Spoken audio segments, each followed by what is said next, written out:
Christophe Artus est avec nous. Bonjour Christophe.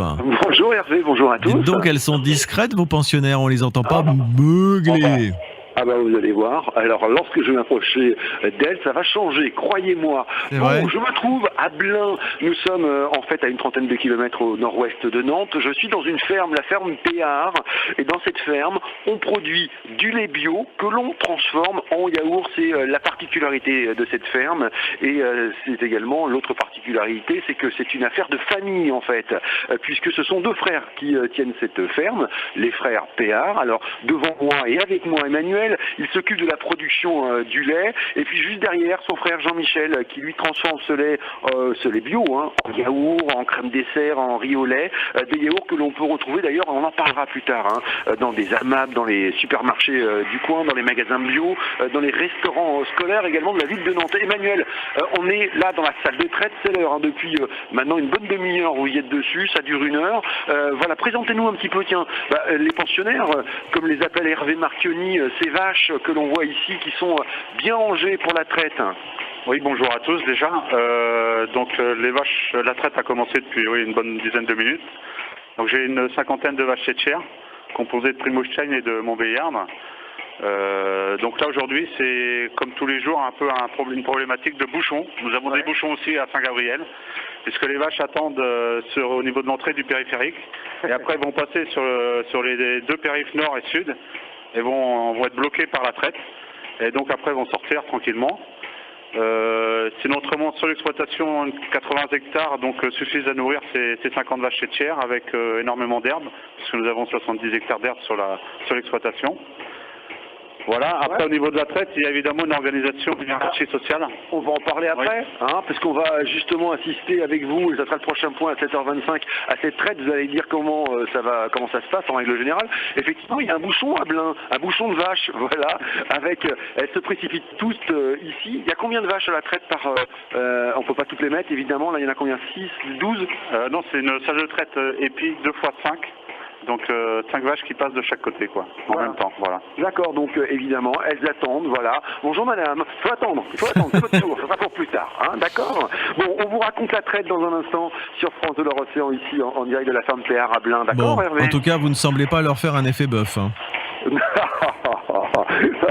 y est, vous êtes heureux, vous l'avez faite? Ouais, je l'ai faite, je l'ai casée. À tout à l'heure Christophe. Attendez, alors qu'une vache m'attaque. On aurait dû Méfiez-vous, elle a le béguin pour vous. France Bleu, Loire, Océan. Je le disais, Christophe Artus est au cul des vaches ce matin, à la ferme de Péard à Blain. Oui, à Blain, au nord-ouest de Nantes, toujours avec Emmanuel. C'est l'heure de la traite, ça dure une bonne heure. Alors, on le disait tout à l'heure, dans cette ferme, il y a 50 vaches. Elles passent 10 par 10, voilà, pour la traite. Emmanuel, à l'instant, vous êtes en train de nettoyer les pies des vaches. Pourquoi? Oui, la première étape, évidemment, c'est de rendre la mamelle le plus propre possible. Pour ce faire, on prend de la lavette individuelle et donc du coup, on nettoie les tétines des vaches. Et puis après, la deuxième étape, ça va être évidemment, dans le terme technique, de brancher la vache avec une griffe, qui ensuite va donner donc son lait, puisqu'il faut savoir que la vache, pour donner son lait, a besoin de libérer ce qu'on appelle une hormone qui s'appelle l'ocytocine, et qui va être liée au fait de plein de stimuli, le fait de la préparer, d'ouvrir les barrières, etc. Alors, il y a une organisation dans cette traite, ça se fait pas n'importe comment, voilà, et déjà, moi, ce que j'ai découvert, c'est que vous les connaissez toutes par leur prénom, Oui, disons que j'ai bien retenu ma leçon, puisque je passe 4 heures quand même par jour, donc chaque animal a un nom. Et en ce qui concerne... Par exemple, elle, c'est quoi son prénom là? Juste, elle est toute belle, noire et blanche. Noire et blanche, donc c'est Gala. Donc, Gala. Oui. Donc après, la première vache s'appelle Belle, c'est l'une des plus vieilles qui a passé ses 10 ans. Ensuite Cristal, ensuite... il y a Guimauve aussi, j'ai vu. Elle est où Guimauve? Alors Guimauve est encore pas passée parce que ça fait partie des dernières justement. Au niveau d'un troupeau, en manière hiérarchie sociale, on a les meneuses. On a un peu le ventre mou et ensuite les dernières à passer en salle de traite. Un peu comme quand elles vont en champ. On retrouve les mêmes. C'est-à-dire avec en plus la particularité, c'est que certaines vaches ont leur côté quand elles passent en salle de traite. Donc elles sont traites toujours du même côté. Pourquoi?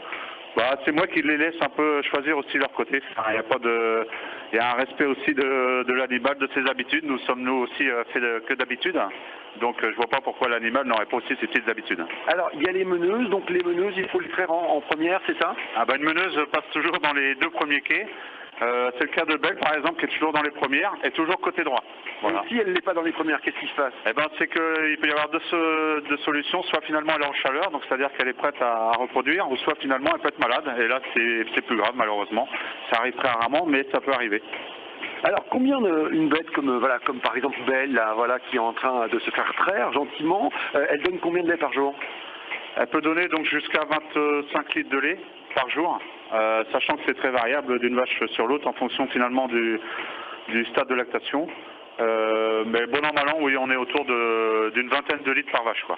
Une vingtaine de litres par vache, et ça change pas? Il n'y a pas parfois des conditions qui font que il y a un peu moins de lait?